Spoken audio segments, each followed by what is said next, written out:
नमस्कार बच्चों। सुबह पाठ में व्याकरण का जो टॉपिक है वह हम करने वाले हैं।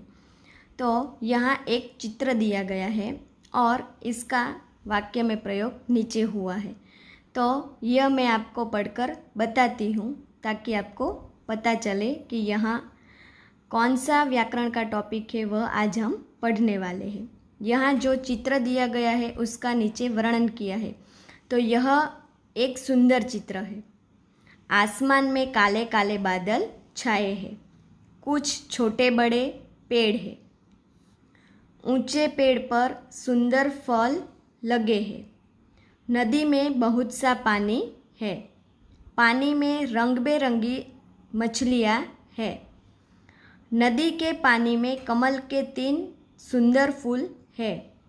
2 नौका में से एक नौका किनारे पर पड़ी है।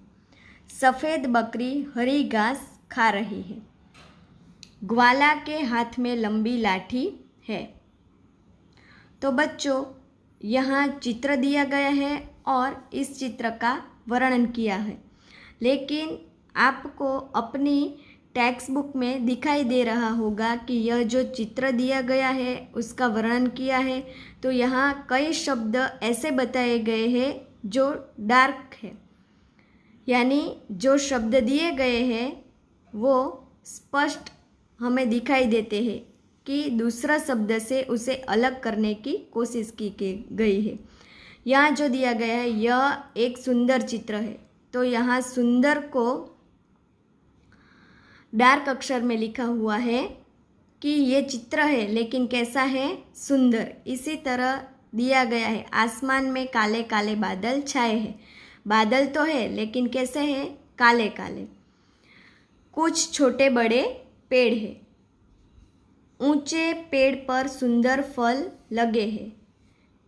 पेड़ है लेकिन कैसा है, ऊंचा है। फल है लेकिन कैसा है, सुंदर है। नदी में बहुत सा पानी है। पानी तो है नदी में लेकिन कितना है, तो बहुत सा। पानी में रंग बेरंगी मछलियाँ हैं। पानी में मछलियाँ हैं लेकिन कैसी है, तो रंग बेरंगिया। नदी के पानी में कमल के 3 सुंदर फूल हैं। नदी के पानी में कमल के फूल खिले हुए हैं, लेकिन यहाँ जो नदी दिखाई दे रही है इसमें कितने फूल खिले हैं, तो 3 सुंदर फूल खिले हैं। 2 नौका में से एक नौका किनारे पर खड़ी है। चित्र में दिखाई दे रहा है कि नौका है लेकिन कितनी है, 2। तो एक किनारे पर है और एक बीच में हमें दिखाई दे रही है। सफ़ेद बकरी हरी घास खा रही है। बकरी है लेकिन कैसे कलर की है, तो सफ़ेद कलर की, और हरी घास खा रही है। ग्वाला के हाथ में लंबी लाठी है। ग्वाला के हाथ में लाठी है लेकिन कैसी है, तो लंबी, यह हमें दिखाई दे रही है।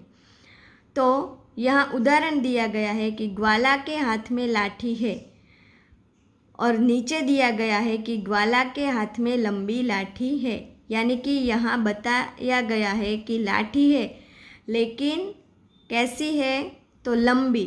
यानी कि यह लंबी जो शब्द है यह क्या हुआ, तो ये शब्द हमें बताता है कि ये वाक्य में लंबी शब्द उसकी विशेषता बताता है।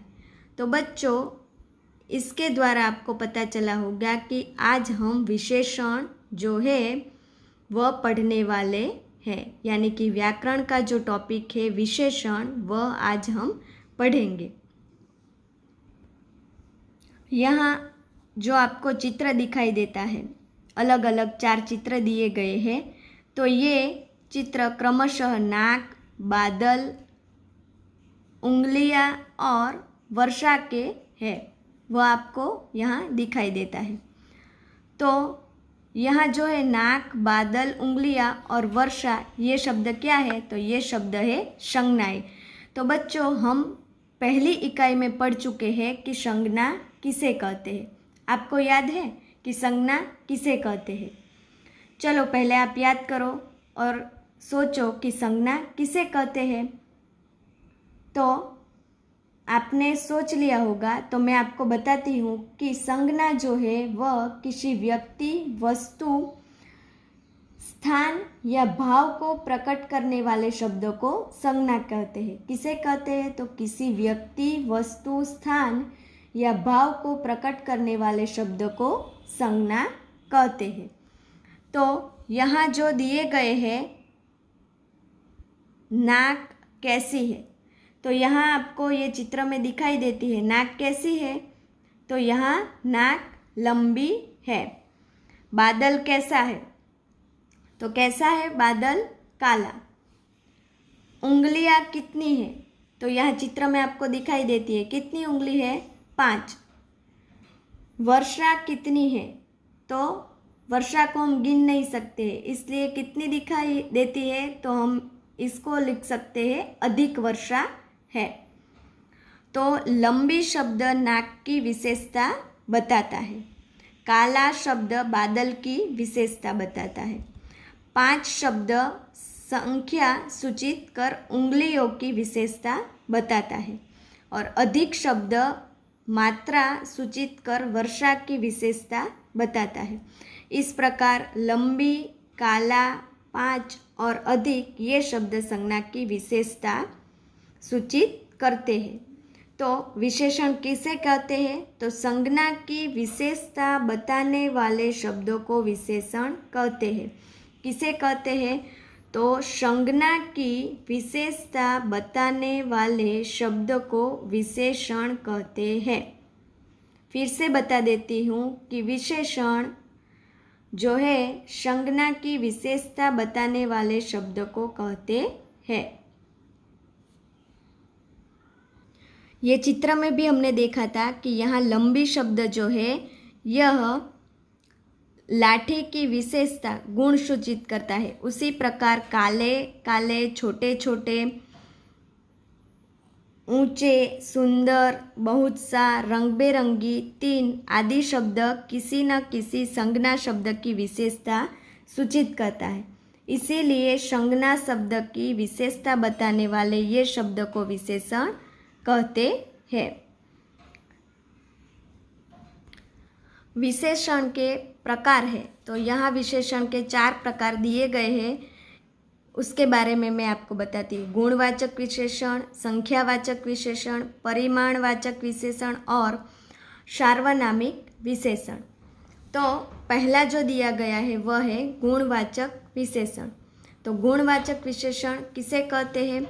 जिस शब्द में संज्ञा के गुण अर्थात रूप, रंग, दशा, स्थिति, आकार, प्रकार, दोष का बोध होता है उसे गुणवाचक विशेषण कहते हैं।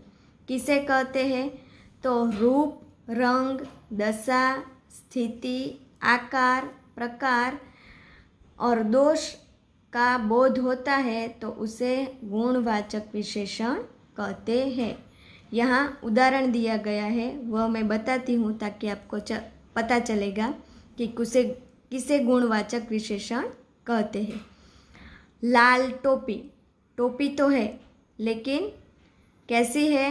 तो लाल, तो यानी कि यह क्या बताता है? रंग बताता है। छोटा गांव, गांव है लेकिन कैसा है? छोटा। दीनबंधु, मामूली बात और गरीब लड़का। तो यह अलग अलग दिया गया है, वह गुणवाचक विशेषण के उदाहरण है।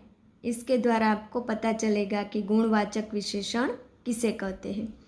दूसरा है संख्यावाचक विशेषण, यानी कि जिस शब्द से किसी वस्तु या व्यक्ति की संख्या का बोध हो उसे संख्यावाचक विशेषण कहते हैं। किसे कहते हैं? तो किसी वस्तु या व्यक्ति की संख्या का बोध हो तो उसे संख्यावाचक विशेषण कहते हैं। उदाहरण दिया गया है, 4 लड़के, 20 रुपये, अनेक वर्ष, 7 दिन। तो ये जो दिए गए हैं यह संख्या हमें बताती है। फिर है परिमाणवाचक विशेषण, यानी कि जिस शब्द में संज्ञा के परिमाण यानी कि मात्रा, नाप माप या तोल का बोध हो उसे परिमाणवाचक विशेषण कहते हैं। तो किसे कहते हैं? जिस शब्द से संज्ञा के परिमाण यानी कि मात्रा या तोल का बोध हो उसे परिमाणवाचक विशेषण कहते हैं। उदाहरण दिया गया है 2 मीटर कपड़ा, थोड़ी मेहनत, आधा लीटर दूध, बहुत पानी। यह जो बताता है वह परिमाणवाचक विशेषण है। चौथा जो दिया गया है सार्वनामिक विशेषण, यानी कि पुरुषवाचक और निजवाचक सर्वनाम को छोड़कर बाकी के जो सर्वनाम संज्ञा के पहले आते हैं और विशेषण का काम करते हैं। पुरुषवाचक और निजवाचक सर्वनाम को छोड़कर बाकी के जो सर्वनाम संज्ञा के पहले आते हैं और विशेषण का काम करते हैं। उदाहरण दिया गया है ताकि आपको अच्छे से पता चला कि सार्वनामिक विशेषण किसे कहते हैं। कोई बात यानी कि कोई शब्द है वह सार्वनामिक है। इस शहर, तो यहाँ इस शब्द है वह है सार्वनामिक। किस राह पर, तो यहाँ किस शब्द है वह सार्वनामिक विशेषण है। तो अब आपको यहाँ विशेषण को पहचानना है। निम्नलिखित वाक्यों में से विशेषण पहचानिए।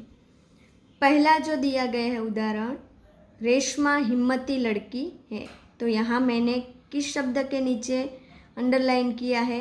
तो हिम्मती शब्द के नीचे अंडरलाइन किया है, यानी कि ये शब्द वाक्य में से विशेषता दर्शाता है। इसी तरह यहाँ दूसरा दिया गया है, छोटा बच्चा फिसल गया। कक्षा में 10 लड़कियाँ बैठी है। चौथा है, उसकी हर सुबह नई सुबह होती है। पांचवा है, कुत्ता वफादार प्राणी है। तो अब आपको सोचना है कि यह वाक्य में कौन सा विशेषण शब्द है। तो आपने सोच लिया होगा कि कौन से इस वाक्य में विशेषण है। तो मैं बताती हूँ। यहाँ दूसरा है, छोटा बच्चा फिसल गया। तो बच्चा फिसल गया लेकिन कितना है? तो छोटा। कक्षा में 10 लड़कियां बैठी है, यानी कि संख्यावाचक विशेषण का प्रयोग हुआ है। तो यहाँ कौन सी संख्या है? तो किस 10 शब्द के नीचे आएगा? उसकी हर सुबह नई सुबह होती है, तो हर के नीचे आएगा। और दूसरा भी यहाँ विशेषता दिखाता है कि सुबह होती है लेकिन कैसी? तो नई सुबह। तो नई शब्द के नीचे भी अंडरलाइन करना होगा। कुत्ता वफादार प्राणी है, तो कुत्ता प्राणी है लेकिन कैसा है? तो वफादार। फिर दिया गया है, यह एक सुंदर चित्र है। यह चित्र है लेकिन कैसा है? सुंदर। आसमान में काले काले बादल छाए हुए हैं। तो यहाँ कौन सा शब्द आएगा? काले काले। ऊंचे पेड़ पर सुंदर फूल लगे हुए हैं। तो कौन से शब्द पर आएगा? ऊंचे और सुंदर। पानी में रंग बेरंगी मछलियाँ है। मछलियाँ है लेकिन कैसी है? रंग बेरंगी। बाग में कुछ पेड़ बड़े हैं। बाग में पेड़ है लेकिन कुछ पेड़ बड़े हैं, यानी कि कुछ के नीचे आएगा। सफ़ेद बकरी हरी घास खा रही है। तो यहाँ सफ़ेद बकरी है, वो कौन सी घास? तो हरी घास। और बकरी भी है, वो कौन से कलर की है? तो सफ़ेद। तो इसी तरह आपको ये जो वाक्य में से विशेषण पहचानना है और इसके नीचे अंडरलाइन करनी होगी। फिर यहाँ दिया गया है, कोष्टक में से उचित विशेषण चुनकर रिक्त स्थानों की पूर्ति कीजिए। यह कोष्टक में दिया गया है सुंदर, 4, उसका, थोड़ा, लाल, तीसरा और 15। यहाँ अलग अलग खाली जगह दी गई है। पहली जो है, माँ ने खाली जगह साड़ी पहनी, यानी कि यहाँ कौन सा आएगा? तो माँ ने लाल साड़ी पहनी।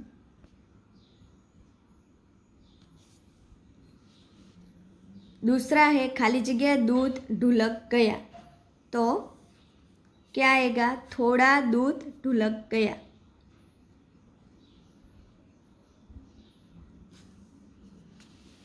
फिर है खाली जगह चोर भी पकड़ा गया, तो यहाँ आएगा तीसरा।